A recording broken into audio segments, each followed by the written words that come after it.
This week on Got Clutter, Get Organized.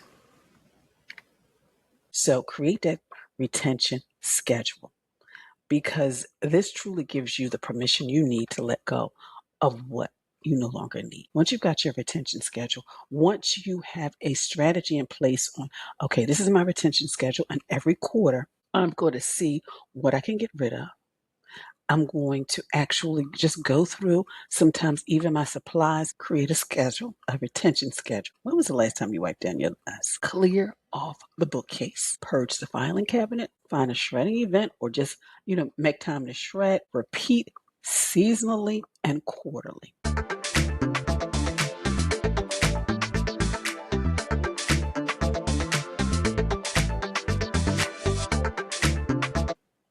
Hello and welcome to Got Clutter, Get Organized, the conversation room. Of course, this is a solo episode, just the two of us. And today we are going to talk about clear desk, clear mind, and how to truly conquer the clutter in your home office. Because I know some of you work from home, some of you, work from home occasionally, some of you manage your home from that home office. So I thought this was a great way to kick off a new month, but also as we slowly, and it's hard to believe, move into not only the third quarter of a new year, but also the second half of a new year. Let's clear some clutter there. So let's get started. So the first thing is one way to really help you better manage is creating a retention schedule. And you know that a lot of companies have it because after a certain time period, they purge papers. And we need to do that in our own lives as well.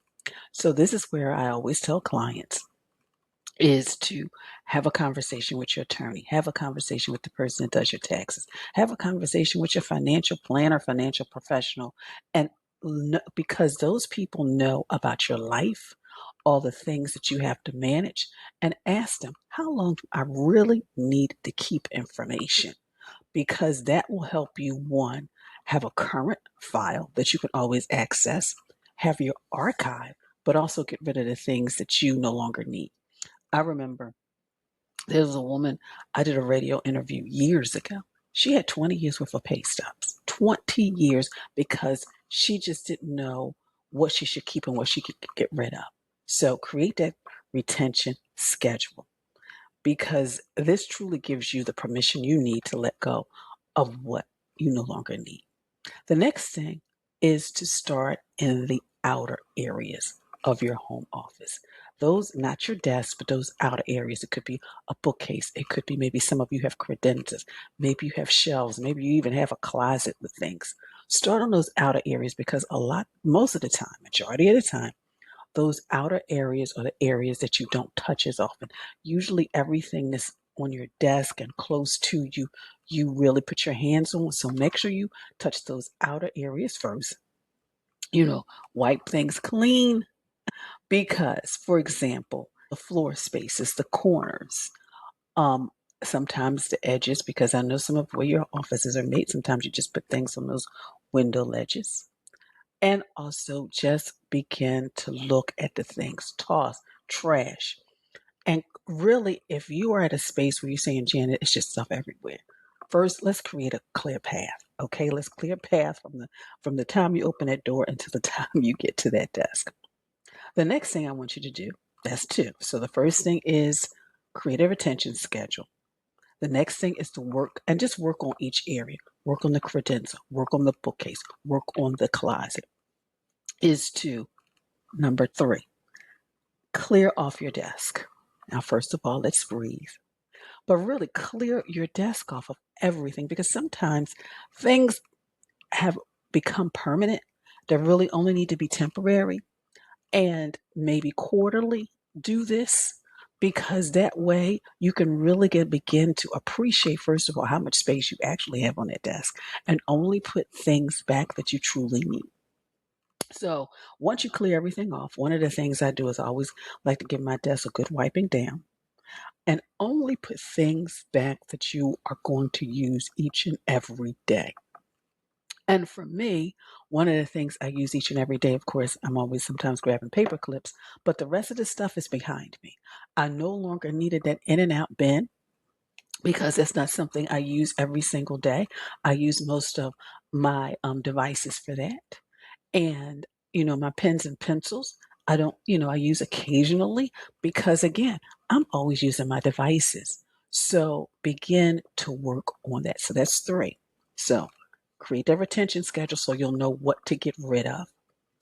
Also, once you have a retention schedule, begin to go to each of those spaces and say, what is it that I need to keep? What is it that I need to get rid of? And then clear the space that you're currently working off. But of course, um, also an area that sometimes becomes cluttered because it's just easier to put things on there is the book space, the bookcase, not the book space, the bookcase. So, how many of those books? I mean, we've gotten books and accumulate them sometimes over years, sometimes over decades. And in the beginning, whether we started our career or our business, our profession, and even some of the things that we use as reference for our home and managing our life, are they relevant now? Are they things that you may find of interest now? For example, the first thing that came to my mind is when you first become a parent, you have all of those wonderful baby books because you really want to learn as much as possible. Well, now you're a grandparent. Do you still need those books? Is the information relevant? Probably not if you're a grandparent because things have changed. Tools have changed. Information has changed. The same thing with our careers. I started my career in fashion back in 86. And so, therefore, the stuff that I learned back then, I don't really use now. I don't actually use it at all. There are a few things in regards to fabrics and textures and things like that that I just kind of keep in the back of my mind. But as far as those books are concerned, it was time to let them go. So begin to think about that. So, and those periodicals and magazines that are stacked up, if you haven't read them, start recycling and start clearing up space. So that's 4, clear off the bookcase. Number 5, now this is where knowing what a retention schedule is will help you, and that is purging that filing cabinet because the filing cabinet is really only supposed to hold a couple of years current information, our current year and the previous year. So that way, should you have to go back and reference it, but everything else should really be in the archive. But these are questions you can ask yourself. Is this current?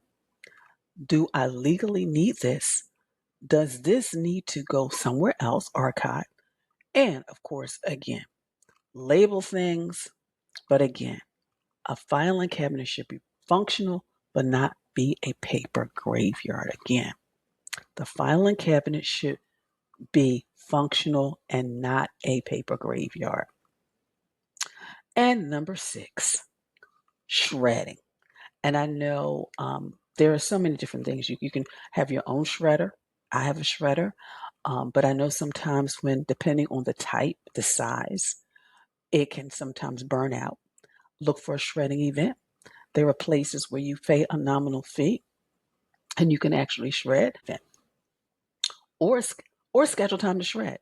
So if you already have a shredder and your shredder sometimes gets overheated, maybe schedule periodic times so that it doesn't happen. Does it have to be weekly? Does it have to be monthly? Depending on the amount of information, look for a free shredding event. If your budget allows you, take it somewhere and just pay to get it shredded. And that depends on the amount because sometimes people do have a lot to shred. And also, and this is a little tip for you, when you do go to shredding events, and if you do have a lot of stuff to shred, because they usually limit the amount of information that you can shred. Usually it could be 3, 4 bags, 2 boxes. If you say, well, Janet, I've got 8 bags, but they only limit you to 4, find somebody else in the household, a friend that can actually go with you. So think about that as well in regards to actually helping you with your shredding. And number 7 is really repeat this either seasonally or quarterly. For example, we do our taxes around April. Is this a good time to basically kind of go through and purge, make sure everything is organized for your taxes, but making sure that you get rid of what you don't need? Do you want to do it mid-year, right now? Because this is June when this is taping is going on. Do you want to do it now? Or do you want to do it quarterly? So think about it. When do you want to do this? Because what that does is once you've got your retention schedule, once you have a strategy in place on, okay, this is my retention schedule, and every quarter I'm going to see what I can get rid of. I'm going to actually just go through sometimes even my supplies, and because a lot of times with the supplies, when we upgrade our devices, we no longer need the old accessories. When we upgrade our printers, we have to get a new type of ink, and the old ink doesn't work with the new print. So those are some of the things that you need to think about. So let's just kind of recap here. Number one, create a schedule, a retention schedule. Number two, start with the outer areas. Number three, clear off your desk. Wipe it down. Give it a nice good wipe down. When was the last time you wiped down your desk? And number four, clear off the bookcase. Number five, purge the filing cabinet. Number six, find a shredding event or just, make time to shred. And number seven, repeat seasonally and quarterly. So I want you to comment below and let me know which one, just one, you're going to do. Maybe you need to start with the retention schedule. Maybe you need to start with setting up a time to scan and shred and scan, because it helps you reduce. Maybe you need to just really go through your supplies and your accessories. So let me know in the comments below. So what did you think of this week's conversation?